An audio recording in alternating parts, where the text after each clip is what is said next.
میری بات کو توجہ سے سمجھنا، کوئی بندہ دین میں کمی کرتا ہے، کوئی بندہ دین میں اضافے کرتا ہے، جو دین میں کمی کرے اسے ملحد کہتے ہیں، جو دین میں اضافے کرتا ہے اسے مبتدع کہتے ہیں۔ تو کسی نے اضافہ کیا اور کسی نے کمی کی ہے، دیوبند والا اضافہ بھی نہیں کرنے دیتا، دیوبند والا کمی بھی نہیں کرنے دیتا، یہ ملحد کے سامنے بھی کھڑا ہے، یہ مبتدع کے سامنے بھی کھڑا ہے۔ دیوبند والوں نے قلم سے دین کو ثابت کیا ہے، دیوبند والوں نے زبان سے دین کے دفاع کی جنگ لڑی ہے، دیوبند والوں نے اپنی جان دے کے دین کے ثبوت کا دفاع کیا ہے۔ تو جو کمی کر رہا تھا یہ ملحد بنا ہے، اور جو زیادتی کر رہا تھا یہ مبتدع بنا ہے۔ دیوبند والے کمی بھی نہیں کرنے دیتے، دیوبند والے اضافے بھی نہیں کرنے دیتے، دیوبند دین کو جو ہی رکھتے ہیں جیسے نبی نے صحابہ کو دیا، جیسے صحابہ نے ابو حنیفہ کو دیا، اور جیسے امام ابو حنیفہ نے لکھ کے امت کو دیا ہے۔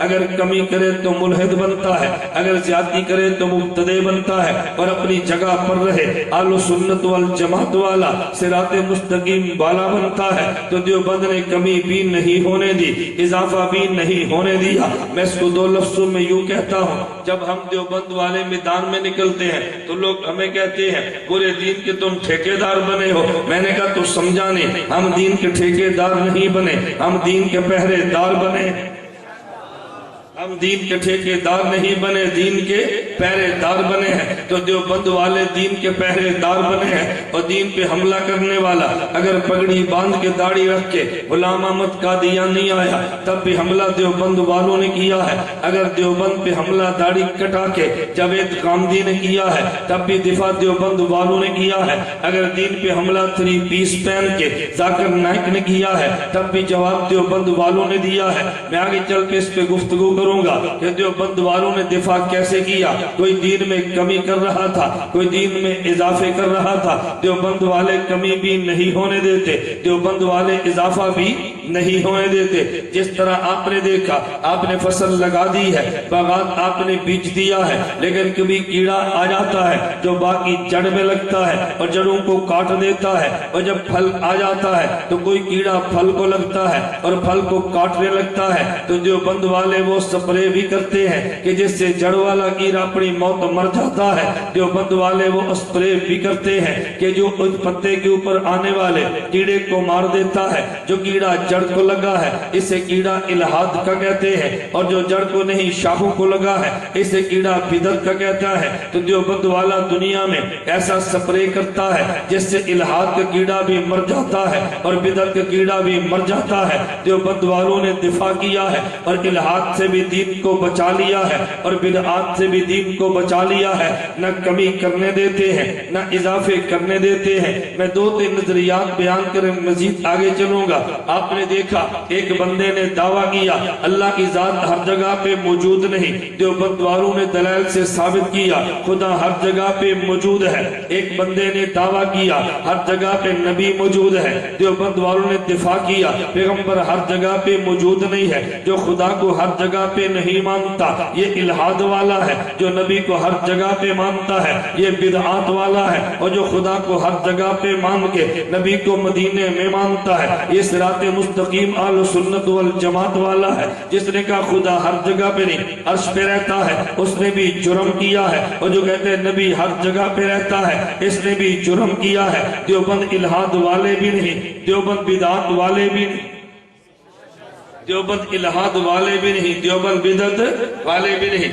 دیوبند والے دونوں سے دین کو بچا رہے ہیں۔ جس نے کہا خدا ہر جگہ پہ نہیں ہے وہ بھی دلیل دیتا ہے، اور جس نے کہا نبی ہر جگہ پر ہے وہ بھی دلیل دیتا ہے۔ ہم نے یہ دیکھنا ہے دلیل غلط دیتا ہے یا دلیل ٹھیک دیتا ہے۔ آپ اتنی جلدی پھسل نہ جایا کرو اور جو مجھے فلاں بندے نے دلیل دی ہے، بیٹا اس دلیل پہ غور تو کر لینا چاہیے وہ دلیل ٹھیک ہے یا غلط ہے۔ اگر ٹھیک ہوگی تو مان لیں گے، اگر غلط ہوگی تو نہیں مانیں گے۔ تو جس نے یہ کہا خدا کی ذات ہر جگہ پہ نہیں ہے، اللہ صرف عرش پہ رہتا ہے، اس نے بھی دلیل دی ہے، ذرا اس کی دلیل پہ توجہ رکھنا۔ وہ دلیل دینے لگا اور یہ اللہ کی ذات ہر جگہ پہ نہیں، اللہ کی ذات عرش پر ہے۔ میں نے کہا تیری دلیل کیا ہے؟ کہتا ہے معراج کا واقعہ بیان کرتے ہو؟ میں نے کہا بیان بھی کرتے ہیں، ہم سن بھی لیتے ہیں، کتابوں میں پڑھ بھی لیتے ہیں۔ اچھا یہ بتاؤ اللہ کے نبی معراج کے موقع پر کہاں گئے تھے؟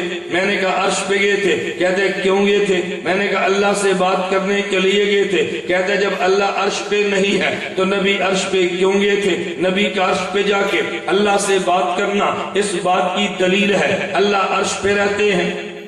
اس نے دلیل دی ہے اللہ کے نبی کا عرش پہ جا کے بات کرنا اس بات کی دلیل ہے کہ اللہ عرش پہ رہتے ہیں۔ میں نے کہا اگر تیری بات کو مان لیا جائے تو پھر کوئی دوسرا بندہ کہے گا اللہ کوہ طور پہ رہتے ہیں۔ ہم نے کہا تیری دلیل کیا ہے؟ کہتے جب موسیٰ اللہ سے بات کرتے کہاں جاتے؟ ہم نے کہا کوہ طور پہ جاتے۔ کہتے جب اللہ کوہ طور پہ نہیں تھے تو موسیٰ علیہ السلام کیوں جاتے؟ موسیٰ علیہ السلام کا کوہ طور پہ جا کے اللہ سے باتیں کرنا اس بات کی دلیل ہے اللہ کوہ طور پہ رہتے ہیں۔ میں نے اس کا جواب تو کیا دے گا؟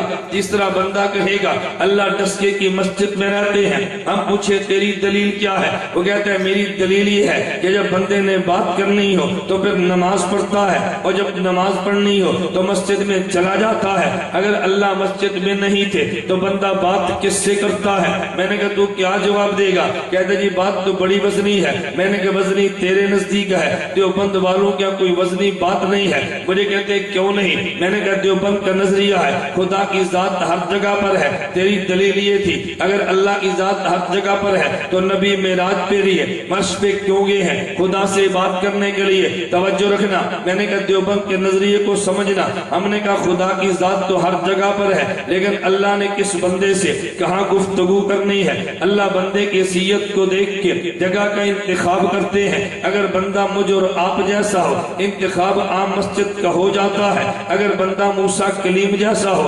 انتخاب طور سینا کا ہوتا ہے۔ اگر بندہ محمد حبیب جیسا ہو تو انتخاب عرش معلیٰ کا ہوتا ہے۔ اگر بندہ مجھ اور آپ جیسا ہو انتخاب عام مسجد کا ہوتا ہے۔ بندہ موسیٰ کلیم جیسا ہو انتخاب طور سینا کا ہوتا ہے، اور بندہ محمد حبیب جیسا ہو انتخاب عرش معلیٰ کا ہوتا ہے۔ دوسرا کہتے ہیں میرے پاس بھی دلیل موجود ہے۔ میں نے کہا وہ کون سی دلیل ہے؟ اللہ کے نبی ہر جگہ پر ہے۔ کہتے تم نے قرآن نہیں پڑھا؟ میں نے کہا بھئی کئی بار پڑھا ہے۔ کہتے اللہ قرآن میں فرماتے ہیں والذی جعل الشمس ضیاء، خدا وہ ذات ہے کہ جس نے سورج، خدا وہ ذات ہے وما ارسلناک الا رحمۃ للعالمین، جس نے نبی کو رحمت بنایا ہے۔ رحمت ہر جگہ پہ، خدا کا نبی بھی ہر جگہ پہ۔ میں نے کہا تیری دلیل کو مان لے تو پھر میں کہوں گا سورج بھی ہر جگہ پر ہے۔ مجھے کہتے دلیل کیا ہے؟ میں نے کہا تیری طرح دلیل قرآن میں ہے۔ کہتے قرآن میں کہاں لکھا ہے؟ میں نے کہا اللہ قرآن میں یہ نہیں فرماتے والذی جعل الشمس ضیاء۔ کہتا جی بالکل ہے۔ میں نے کہا اس کا ترجمہ تیری طرح میں بھی کروں گا۔ اللہ نے سورج کو روشنی بنایا اور روشنی ہر جگہ پہ ہے، سورج بھی ہر جگہ پہ ہے، تو میں نے کہا سورج کو ہر جگہ پہ مان لے۔ مجھے کہتے جی نہیں، سورج تو آسمان پر ہے، سورج کی روشنی ہر جگہ پر ہے۔ میں نے کہا پھر ہم بھی کہتے ہیں نبی مدینہ میں ہے اور نبی کی رحمت ہر جگہ پہ ہے۔ سورج آسمان پر ہے، سورج کی روشنی ہر جگہ پر ہے، ہمارے نبی مدینہ میں ہے اور نبی کی رحمت ہر جگہ پر ہے۔ میں نے کہ ایک الہاد والا تھا اور ایک بدعت والا تھا۔ دیوبند والے کمی بھی نہیں کرتے اور دیوبند والے اضافے بھی نہیں کرتے۔